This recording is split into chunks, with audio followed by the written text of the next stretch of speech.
The stars blinked above Jason's rooftop like distant candles, cold and far. He sat with his knees pulled to his chest, wrapped in a blanket that barely kept the wind out. It was past midnight, but sleep hadn't come, not since Maya left. Maya had been his best friend.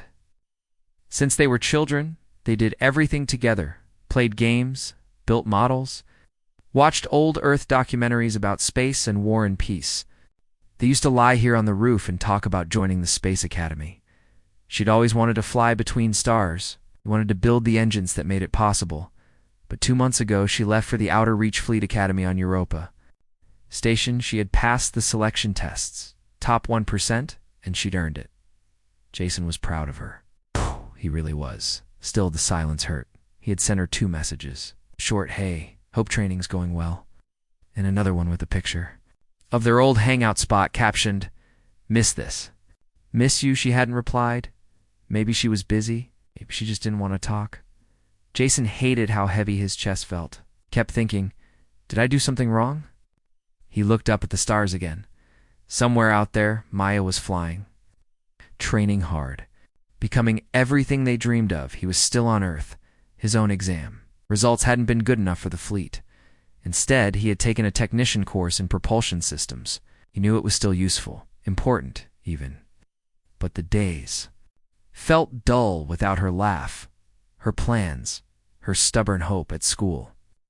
People talked about how humans were lucky to be part of the Galactic Peace Union, about how aliens feared Earth's strength. But Jason didn't feel strong. He felt small, left behind. The next morning, he sat in his quiet room, staring at the blinking cursor of a new message draft. His fingers hovered over the keys, unsure. "Hey, Maya. It's been a while. Hope you're flying high. Things feel empty without you. I don't know if you miss me, but I miss you." Every day, he deleted it. He stood up, frustrated with himself. "Come on," he muttered. "You're human. That means never giving up." He remembered how their history teacher once said, HFY means humanity. F***, yeah, but it's not about being the strongest. It's about never quitting on each other. Jason sat back down and opened the message again. "Hey, Maya. I know you're busy, and maybe we're on different paths now. But I wanted you to know something. I'm still here. I'm still your friend.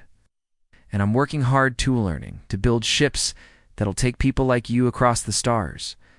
I hope someday one of them takes you home, or brings me to you." This time, he pressed send. He didn't expect a reply. He just hoped. That night, he returned to the rooftop, wrapped again in his blanket, watching stars slowly wheel above him. The wind was cold, but something in his heart felt warm. Maybe, just maybe, somewhere out there, she was thinking of him. 2, because even when light years stretched between 2 people, hope was faster than warp, and humanity never let go. Wait. Jason wiped sweat from his forehead as the engine chamber rumbled softly around him. The ship's core pulsed with quiet power, glowing blue through the thick glass. He had been working long hours lately, learning faster, pushing harder.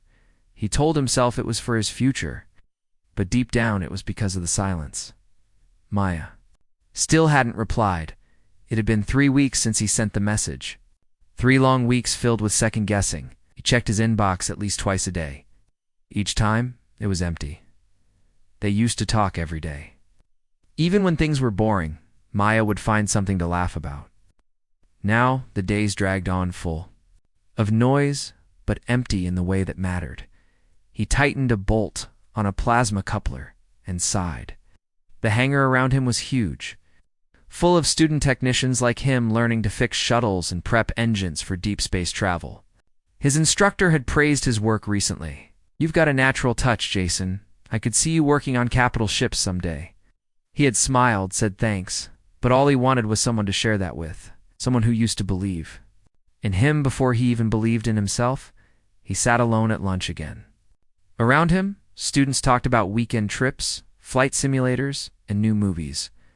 Jason stirred his food, half listening. A group nearby joked about the fleet kids on Europa being too proud. He almost said something in Maya's defense, but stayed quiet. He walked back to the dorms late that night. Outside, the moon was low, and and the stars felt so far away. In his room, he looked at the old photo on his desk. It was him and Maya both in training suits, smiling after winning the high school engineering challenge. She had her arm around him. They looked happy. He touched the edge of the photo and whispered, "Why did you stop talking to me?" He didn't have the answer. Still, he got up the next day. Worked harder. Stayed longer in the lab. Asked more questions. Helped a teammate repair a malfunctioning thruster unit even after his shift had ended. "Why do you work so hard?" Of the others asked, Jason only shrugged. "I want to build something that matters." But inside he thought, because if I keep going, maybe she'll see me. Maybe she'll remember. That evening, Jason stood outside again, looking at the stars.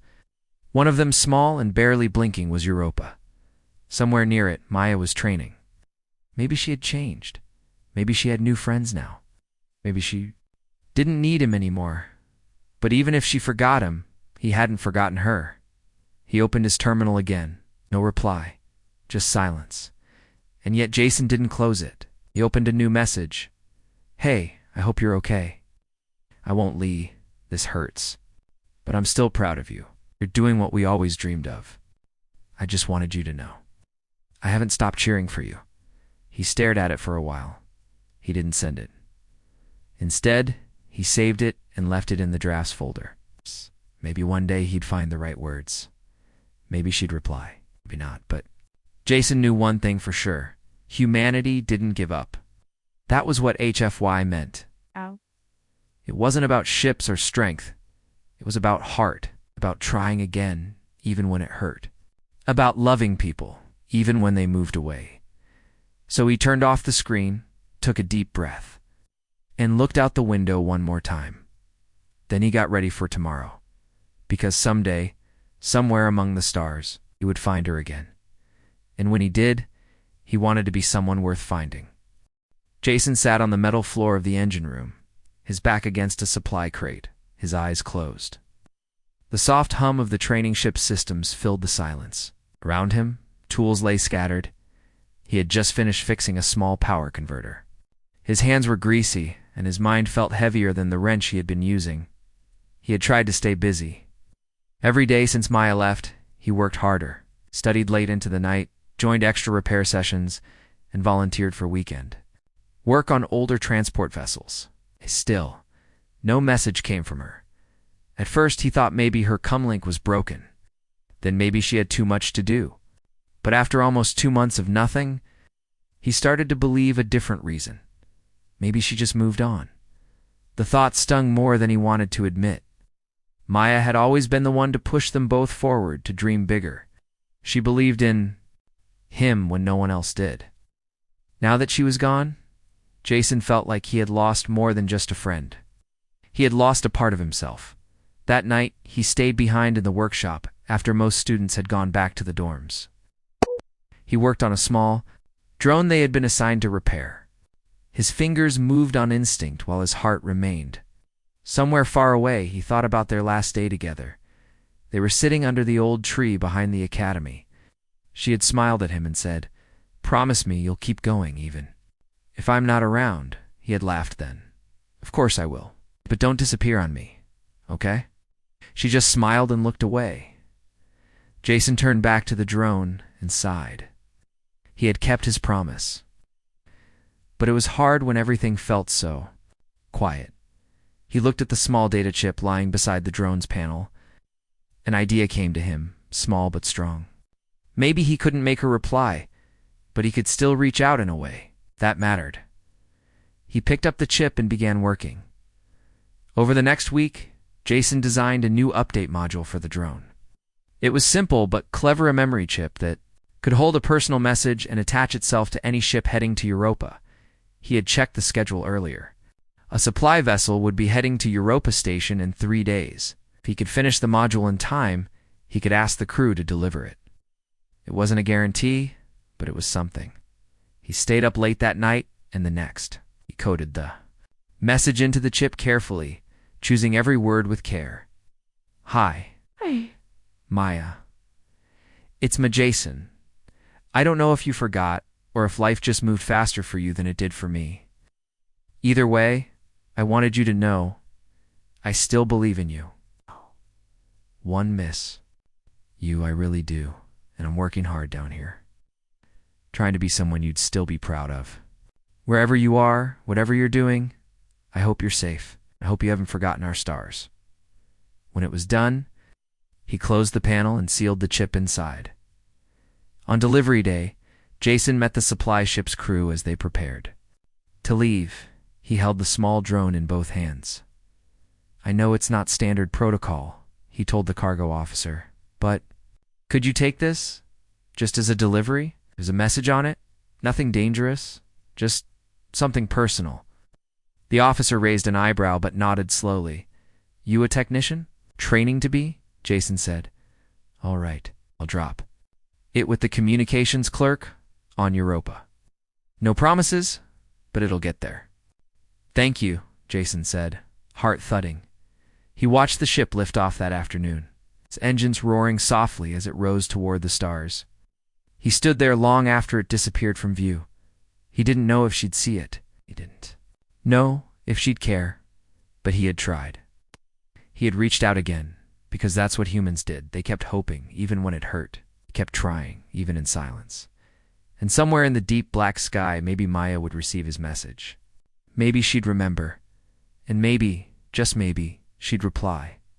Hope, after all, was the one thing even distance couldn't break. Jason sat by the window of the training dorm, staring out at the clear sky. The sun was setting, painting the clouds in soft orange and gold. Ships flew in the distance, heading toward orbit. Their engines glowing like tiny stars. Today had been delivery day. The supply ship, too, Europa Station, had landed 12 hours ago. If everything went right, his message drone should have been received by now. But his inbox was still empty. No reply. No sign that Maya even saw the message. Jason leaned back against the wall and sighed. He had tried to prepare himself for this. He had told himself, don't expect anything. But deep down, he had. Hoped for even a simple hey. Nothing came. His chest felt heavy again. He turned away from the window and picked up his datapad, scrolling through old photos without thinking. Pictures of him and Maya at the Academy Science Fair on the school roof. In the engineering lab, smiling over half-finished machines. Each photo made his throat tighten a little more. He put the pad down and closed his eyes. It was hard. Missing someone who didn't seem to miss you back. He wondered if Maya had changed. Maybe she had new friends, a new life. Maybe the stars had taken her so far that she couldn't look back anymore. And maybe he was just someone she used to know. Still, he couldn't let go. Not completely, because he remembered her voice. The way she always said, humans don't quit, Jason. That's why we belong among the stars. He opened his journal and wrote one line. Even when it hurts, I'll still believe. The next morning, Jason reported to Hangar 4 for a new training assignment. They were testing a prototype engine, a new warp stabilizer that had problems holding power. Jason had read all about it in his free time. He was one of the few students who actually liked digging into messy systems. The instructor, a quiet, older man named Chief Marlowe, handed him a toolkit and nodded toward the prototype. She's got a pulse problem. We need her fixed by tomorrow. If we want the test run to happen. Jason nodded. I'll do my best. He opened the engine panel and went to work. Hours passed as he adjusted the stabilizer's core, checked the wiring, replaced 2 connectors, and recalibrated the flow. Meter. His fingers moved fast, but his thoughts still wandered.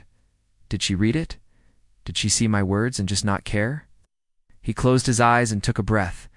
Then he whispered to himself, even if she didn't, I'm still here. It's still me. That night, the prototype engine pulsed steady for the first time. Chief Marlowe came over, checked the readings, then looked at Jason. You've got good instincts. You remind me of the old school builders, always working from the heart. Smiled a little. Thank you, sir. Marlowe tilted his head. Something on your mind? Jason hesitated, then said softly, just someone I care about. She left for Europa. I sent her a message, been waiting, but I think maybe she's moved on. The instructor nodded, his face kind. Sometimes people drift, son, space does that, but sometimes they come back. Not always when we want them. to butt when it matters. Jason thought about that. Maybe he didn't need to stop hoping. Maybe he just needed to stop waiting. Hope wasn't about getting answers fast.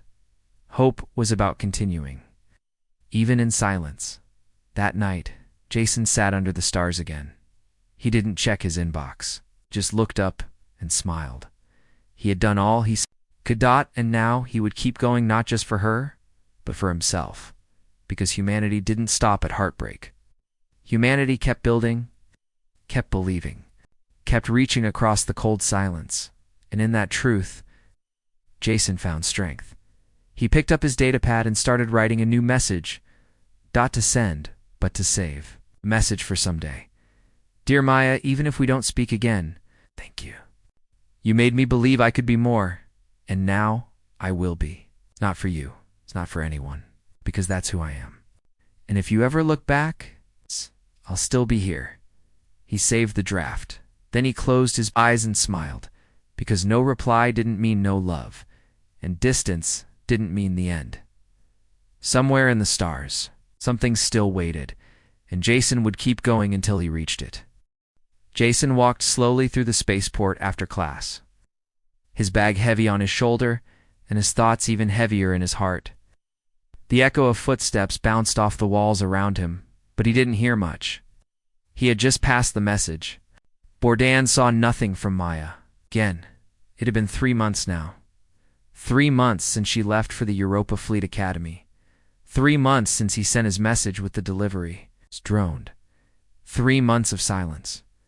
Jason wasn't angry at her. Just tired. Tired of wondering. Tired of hoping too much. Then hurting when nothing came. Every time his communicator beeped, a small part of him jumped, just in case it was her. But it never was. He reached the docking bay's observation deck and sat down. Through the tall glass he watched ships land and lift, their engines glowing. Soft blue. Somewhere out there, Maya might be boarding one of them. Or maybe she was flying already. She had always wanted to fly. He remembered when they were 15, lying in the field behind school, staring at the sky. She had said, "I want to touch the stars, Jason, and when I do, I'll send you a signal." He had laughed and promised. "Then I'll build a receiver big enough to catch it." But now, everything felt too far away. He leaned forward, resting his arms on his knees, feeling the coolness of the glass wall beside him. A group of students passed by, laughing. Of them was showing pictures from home on their datapad. Jason smiled softly and looked down at his own. Still blank. Still no message. But somehow he couldn't stop caring. Even if Maya never replied, he couldn't stop wishing her well. Couldn't stop believing that the friendship they shared still meant something. He stood up and walked outside, heading back, toward the dorms. The sun had already set, and a soft wind blew across the quiet path. Lights from the academy buildings glowed ahead like little stars on Earth. He took the long way back, passing the old campus garden. It was where he and Maya had once studied for their exams together. He sat down on a bench and closed his eyes, letting the wind brush his face. "I hope you're happy out there," he whispered, "even if you forgot me." Suddenly, he heard a voice behind him. "You think I'd forget you, Jason?" His eyes flew open. He turned quickly. There, standing just outside the light, wearing a Fleet Academy jacket and a tired smile, was Maya. Jason stood up, stunned. "Maya," she nodded. Stepping closer, "Hi." For a moment, neither of them spoke. Then Jason found his voice. I thought you didn't want to talk to me anymore." Maya looked down, then back up. "I wanted to. Every day. But training was hard. Communication was limited. And to be honest, I didn't know what to say after a while. I was scared. You'd moved on." Jason laughed quietly, tears suddenly stinging his eyes. "I waited. I never stopped thinking about you." She smiled.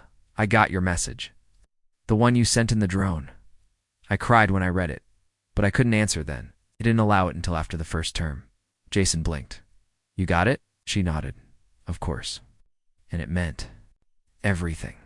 Silence wrapped around them again, but it was warm this time. I missed you, Jason said softly. I missed you too, Maya replied. They stood like that, under the night sky. Stars above and soft wind between them. After a while, Jason smiled. Still want to touch the stars? She grinned. Always. Then I'll keep building the receivers, he said. They laughed, and this time, the distance between them wasn't space. It was just a short step closer. Because even after months of silence, even after pain and doubt, humans didn't give up. They waited. They hoped. And when the stars aligned again, they reached for each other. Together, Asterisk Tail sat at her station. On the quiet observation deck of the celestial listening array, far above the Earth's surface, outside the large windows, space stretched endlessly, filled with stars. Her job was to monitor and decode signals from distant places, some from colonies, and some from alien civilizations. She used to love this job. Now, every beep and flicker reminded her of someone she hadn't heard from in over a year, her sister Noor. They had grown up together in the refugee districts of New Mumbai, dreaming of flying, of helping, of seeing the galaxy. They built tiny radios out of scrap parts, listening to passing ships and distant echoes. Noor had a soft voice and a bright laugh. Talia was the quieter one, always building, always fixing things. But Noor had always been close, always talking, always reaching out, till she was chosen to join the peacekeeper expedition to the Indari cluster. A faraway place, dangerous, unknown. Before she left, Noor hugged Talia tight and whispered, I'll keep sending you my voice. Just listen for it, okay? Talia promised, and she meant it. For the first few months, Noor kept her promise. Small voice messages arrived, laughing, singing, describing strange glowing flowers on alien planets and new friends she had made. But then, without warning, the messages stopped. Talia sent replies, dozens of them. Are you okay? Miss you. Just say anything. But no answer ever came. She asked the station officers. They said the Indari cluster had communication issues. The region's unstable, they told her. Could be interference. Talia didn't care about reasons. She just wanted to hear. Her sister again. Each night, she stayed late at her listening post. She scanned extra channels. She filtered through noise. She searched for even the smallest pattern that could be Noor. But silence always won. And with every passing day, she felt more alone. She didn't cry anymore. She had work to do. But the ache inside her stayed, quiet and heavy. She felt like she was losing not just Noor but the spark that made her human. One quiet night, while scanning Sector 94, Talia noticed something strange. A repeating signal. 3 soft pulses. A pause. Then 3 more. It wasn't regular communication. It was too weak. But something about it felt familiar. She ran the pattern through her signal decoder. It tried to match the sequence to known languages, ship IDs, code formats. Nothing. Still, she couldn't look away. She stayed all night analyzing the pattern, listening again and again. Finally, near sunrise, she heard it. Between the pulses, hidden under static, just a few soft syllables. Ta, laya. She sat frozen. It was faint, but it was Noor. Her voice. Broken, tired, but real. Talia leaned forward, her eyes wide. She recorded the pattern and cleaned the signal. Played it over and over. It's time the voice became clearer. Talia, I'm still here, still listening. Talia smiled through tears, her hands shaking. She pressed her headset and opened the outgoing channel. She didn't know if Noor could hear, but she had to try. It's me. I've been listening. Every day. I never stopped. I knew you'd speak again. She paused, heart pounding. I missed you more than words can say. You're not alone. She sent the message, then waited. Hours passed.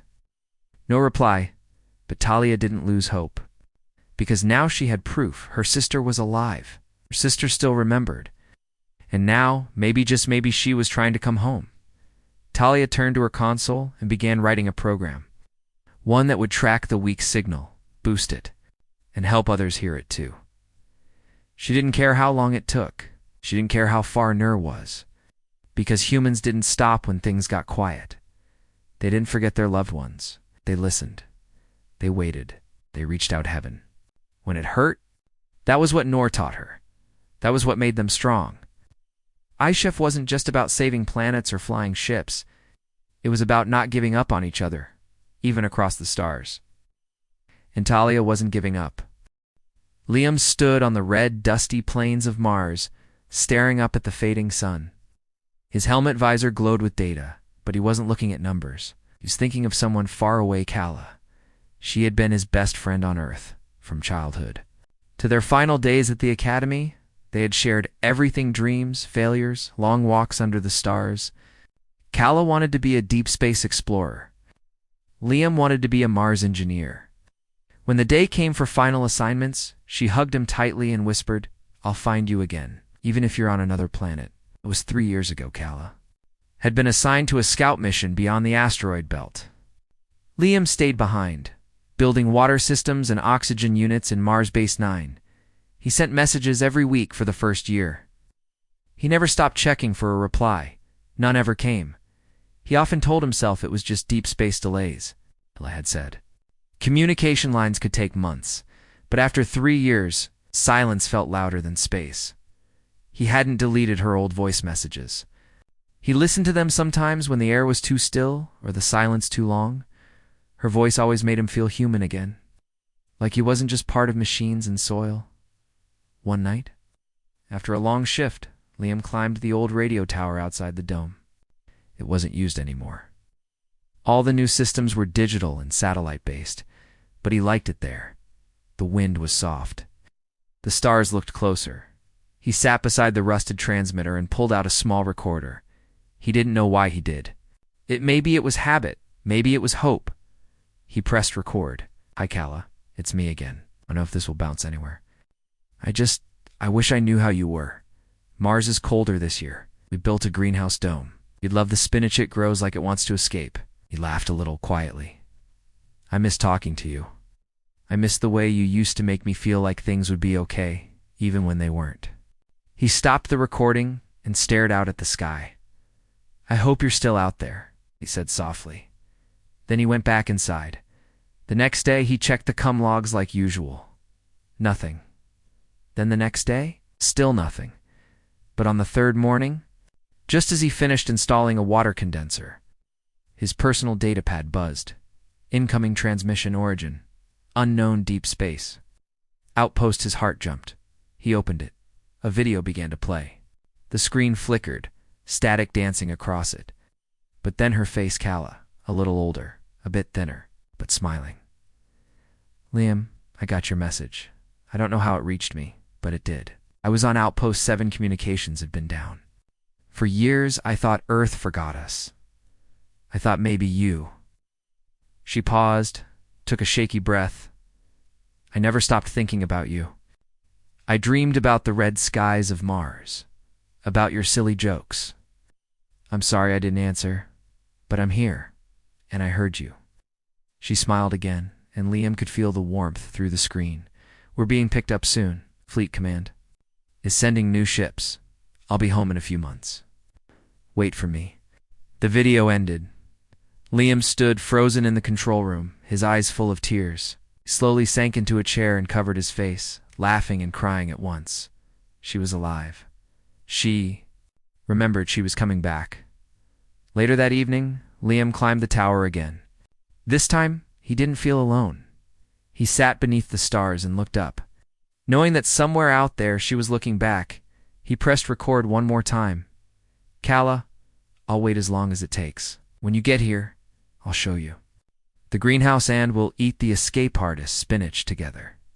He paused. "You were right. We do find each other again, no matter the distance. Because that's what humanity did. They held on when others let go. They sent love through dust and silence. They turned old towers into bridges.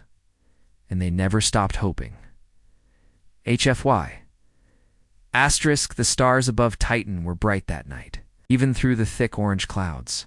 Isla sat alone on the dome platform of the terraforming outpost, wrapped in her old earth blanket. The air was cold, the wind soft, and the sky full of silence. She looked up at the stars and whispered the name she hadn't spoken out loud in months. Noah. They had trained together for years. Both were chosen from Earth's recovery program, young minds who dreamed of rebuilding humanity's place among the stars. Noah was quiet, thoughtful, always fixing broken things. With calm hands, Isla was curious, bold, full of energy. They balanced each other. They had fallen in love before they even realized it. Quiet looks, shared meals, long walks between metal corridors. He had promised they'd explore the stars together, but one day he was reassigned. An urgent call came from a distant fleet base near Proxima Station. They had to leave quickly, no time for long goodbyes. Just one tight hug, a promise to write, and then he was gone. At first, messages came, simple and sweet. A picture of the stars, a message full of hope. But then they stopped, and Isla was left wondering if he had moved on, or worse, if something had happened. Every night, she checked the station's message logs. Every morning, she looked out at the sky, hoping. She missed the sound of his voice. She missed the way he smiled when she got excited about rocks. She missed feeling like someone out there truly saw her. She felt distant, small, lost. And still she held on. Because that was what humans did. They hoped.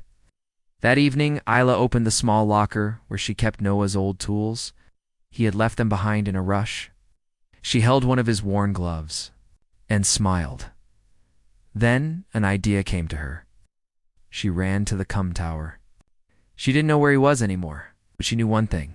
He loved stars. Long ago, he had taught her to map star positions into music, an old Earth project they both loved. Oh, did it again? She spent hours mapping the stars. Above tightened into musical notes. Each blinking light became a sound. She turned it into a melody, soft, full of warmth and longing. Then she added her voice. Noah, I don't know if you can hear this. I'm still here, still watching the sky, still believing in you. If you're out there, come home. She sent it through every open relay in the deep space network. Then she waited and waited. 3 days passed, then 6. Still nothing. She began to doubt herself. But on the 7th night, something happened. Her console blinked red. New transmission received. Priority. Personal. Her hand shook. She opened the file. It was a short video. Noah's face filled the screen. Older. A little tired, but smiling. I got your song, Isla. I heard it from Proxima's outer rim. I couldn't believe it. I played it again and again.